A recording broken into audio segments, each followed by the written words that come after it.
Face cupping பத்தி கேள்விப்பட்டிருக்கீங்களா? இதுதான் நேச்சுரல் வே ஆஃப் ஃபேஸை லிஃப்ட் பண்ணும், க்ளோ பூஸ்ட் பண்ணும் அண்ட் ஸ்கின்னுக்கு ஒரு லைஃபே கொடுக்கும். இந்த மூமெண்ட் ஜாலைன்ல இருக்க பஃபினஸை ரெடியூஸ் பண்ணி அது சுற்றி இருக்க மசில்ஸ் எல்லாத்தையுமே நல்லா ஆக்டிவேட் பண்ணி நல்லா ஷேப்பாக டிஃபைன்டாக உங்கள் ஃபேஸை செம்ம வி ஷேப்பாக தென் இந்த மாதிரி லிப்ஸோட கார்னரில் ஃபேஸ் கப்பிங் டெக்னிக்ஸ் பண்ணுறதுனால ட்ராப்பி லிப்ஸ் லிஃப்ட் ஆகி உங்கள் ஸ்மைல் எப்போவுமே யங் அண்ட் யூத்ஃபுல்லாக இருக்கும்.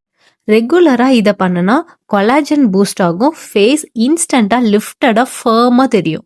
ஐ ஏரியாவில் இந்த மாதிரி ஜென்டிலாக கப்பிங் பண்ணுறதுனால நம்ம ஐ சுற்றி இருக்கக்கூடிய ஃபைன் லைன்ஸ் வந்து கம்மியாகும் அண்ட் க்ரோஃபீட்டும் அழிஞ்சு போயிடும்.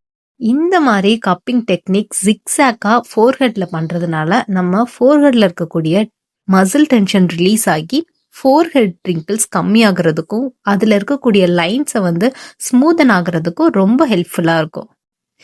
இந்த ஃபேஸ் கப்பிங் டெக்னிக்ஸ் நம்மளோட லிப்ஸுக்கு நேச்சுரலாக பிளட் சர்க்குலேஷனை இன்க்ரீஸ் பண்ணி லிப்ஸை நல்லா ப்ளம்பியாகவும் ஹெல்த்தி லுக்காகவும் காமிக்கும். இதே மாதிரி இன்னும் நேச்சுரலாக யங்காக இருக்கக்கூடிய டிப்ஸ் வேணும்னா என்ன ஃபாலோ பண்ணிக்கோங்க, மறக்காமல் சேவ் பண்ணி வச்சு டெய்லி பண்ணுங்க.